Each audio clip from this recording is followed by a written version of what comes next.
Juge chapitre 20, traduction Louis II.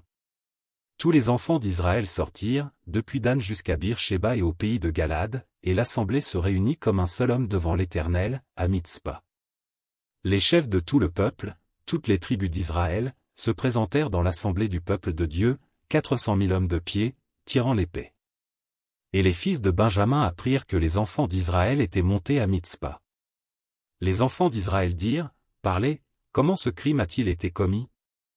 Alors le Lévite, le mari de la femme qui avait été tuée, prit la parole, et dit, J'étais arrivé, avec ma concubine, à Gibéa de Benjamin, pour y passer la nuit.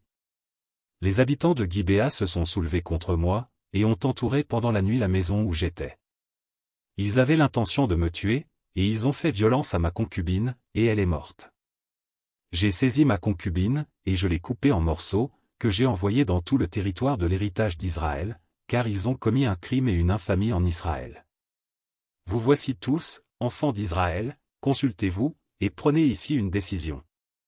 Tout le peuple se leva comme un seul homme, en disant, Nul de nous n'ira dans sa tente, et personne ne retournera dans sa maison.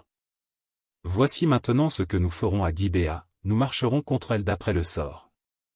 Nous prendrons dans toutes les tribus d'Israël 10 hommes sur 100, 100 sur 1000, et 1000 sur 10 000, ils iront chercher des vivres pour le peuple, afin qu'à leur retour on traite Gibéa de Benjamin selon toute l'infamie qu'elle a commise en Israël. Ainsi tous les hommes d'Israël s'assemblèrent contre la ville, unis comme un seul homme. Les tribus d'Israël envoyèrent des hommes vers toutes les familles de Benjamin, pour dire, Qu'est-ce que ce crime qui s'est commis parmi vous?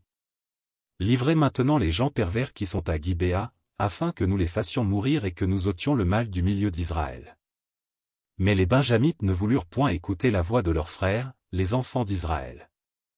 Les Benjamites sortirent de leur ville, et s'assemblèrent à Gibéa, pour combattre les enfants d'Israël.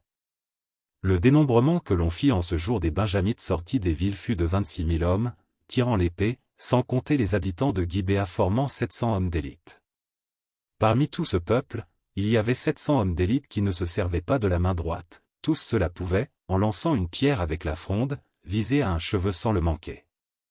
On fit aussi le dénombrement des hommes d'Israël, non compris ceux de Benjamin, et l'on en trouva 400 000 tirant l'épée, tous gens de guerre.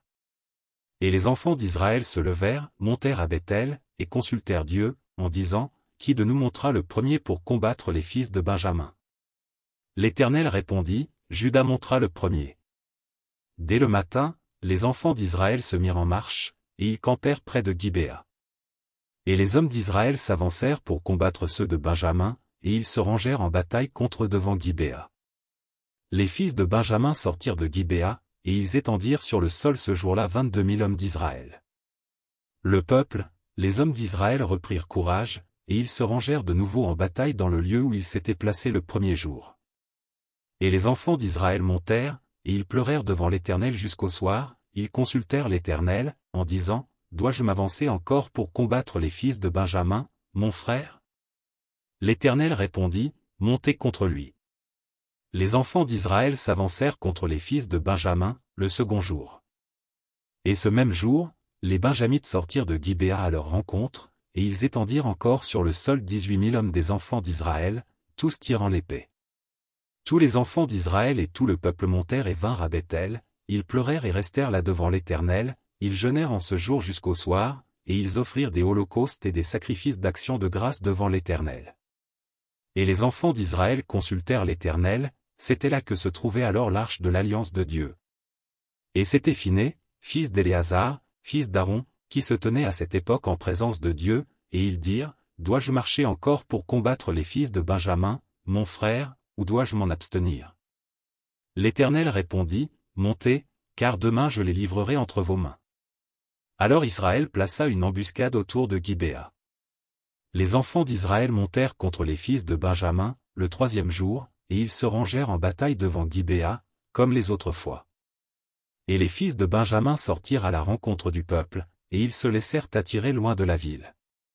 Ils commencèrent à frapper à mort parmi le peuple comme les autres fois, sur les routes dont l'une monte à Béthel et l'autre à Gibéa par la campagne, et ils tuèrent environ 30 hommes d'Israël.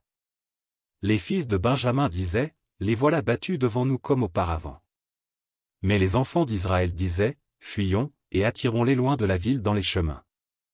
Tous les hommes d'Israël quittèrent leur position, et se rangèrent à Baal-Tamar, et l'embuscade d'Israël s'élança du lieu où elle était, de Maré-Gibéa. 10 000 hommes choisis sur tout Israël arrivèrent devant Gibéa. Le combat fut rude, et les Benjamites ne se doutaient pas du désastre qu'ils allaient éprouver.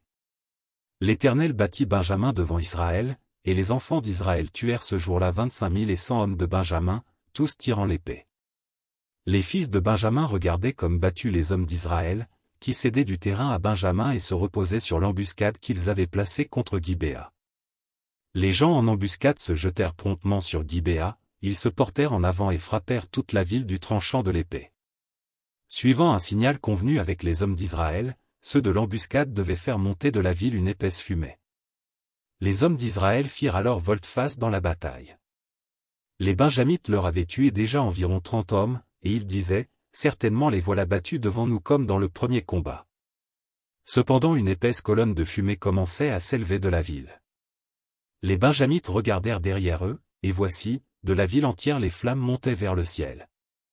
Les hommes d'Israël avaient fait volte-face, et ceux de Benjamin furent épouvantés, en voyant le désastre qui allait les atteindre. Ils tournèrent le dos devant les hommes d'Israël, et s'enfuirent par le chemin du désert. Mais les assaillants s'attachèrent à leurs pas, et ils détruisirent pendant le trajet ceux qui étaient sortis des villes. Ils enveloppèrent Benjamin, le poursuivirent, l'écrasèrent dès qu'il voulait se reposer, jusqu'en face de Gibéa du côté du soleil levant. Il tomba 18 000 hommes de Benjamin, tous vaillants. Parmi ceux qui tournèrent le dos pour s'enfuir vers le désert au rocher de Rimon, les hommes d'Israël en firent périr 5 000 sur les routes, ils les poursuivirent jusqu'à Gidéom, et ils en tuèrent 2 000. Le nombre total des Benjamites qui périrent ce jour-là fut de 25 000 hommes tirant l'épée, tous vaillants. 600 hommes, qui avaient tourné le dos et qui s'étaient enfuis vers le désert au rocher de Rimon, demeurèrent là pendant 4 mois. Les hommes d'Israël revinrent vers les fils de Benjamin, et ils les frappèrent du tranchant de l'épée, depuis les hommes des villes jusqu'au bétail, et tout ce que l'on trouva. Ils mirent aussi le feu à toutes les villes qui existaient.